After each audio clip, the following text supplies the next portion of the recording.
moving on from that, are the Ravens title hopes officially like gone? Like what are your thoughts? They're 1-3 right now. Their offense, who's known to have high power offense, like you said, even though they put up 20 points, it was kind of a fake 20 points as well too. And their defense has been looking abysmal. Like you think their season's cooked? I mean, I said this last week that I their title hopes aren't gone this week because I said they were gone last week.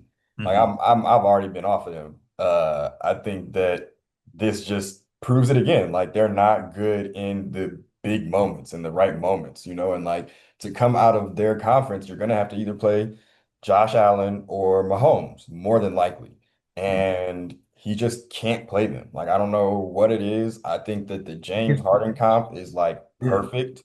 It's unfortunate, but it's like you're a guy where regular season, I can't say shit about you for the most part. Like you go crazy, you're a first ballot Hall of Famer, multiple MVPs, all of that.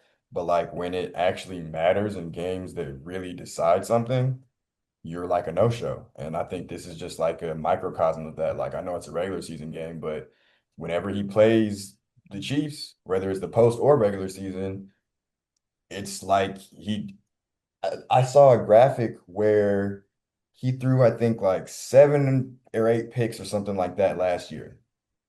And half of them came against the Chiefs and the Bills. So, like, yeah. And then there's a clip also of the other ones, and all the other ones that he had were like tip Mhm. ball. Yeah, something where it's like, you could easily say that's not really his fault.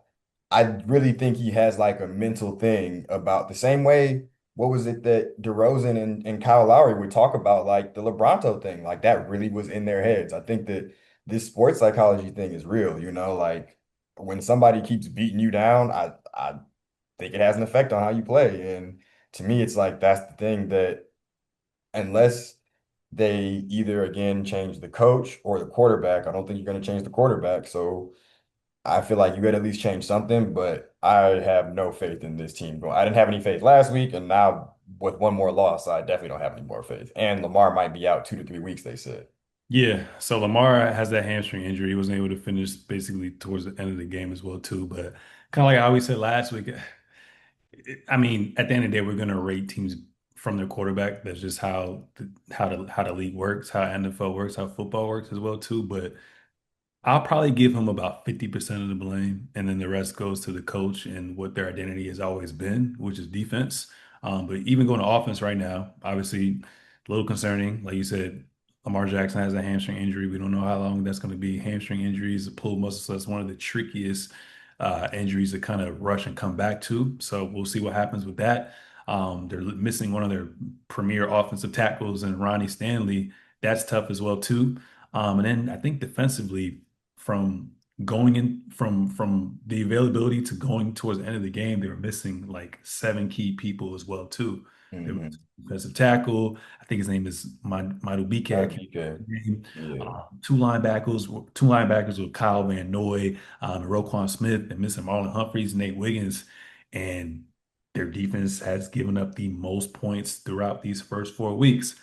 So for something that's so historical with something that's much of their identity, if that doesn't turn around, then it's over, right? You know what I'm saying? You're only as good as your defense at times.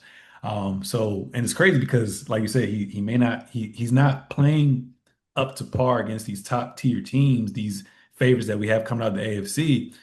But it's crazy. Like he's still leading the league with touchdowns. He only has one interception, but he does have those fumbles. But I think the bigger thing is probably the coaching, at least for the entirety of the regular season. I think it's more so to blame with the coaching, more so to blame with the defensive identity being gone. Then you can also attribute at least two out of those three games with Derrick Henry literally changing the momentum of the game. And we know football is all about momentum as well too. So it's not quite over yet, but I'm highly concerned. I think the only team in the NFL to start off 1-3 and go to the Super Bowl was, I think, in like 2001 or two with Tom Brady and New England Patriots, and that says a lot as well too. So hamstring injury, I'm not sure.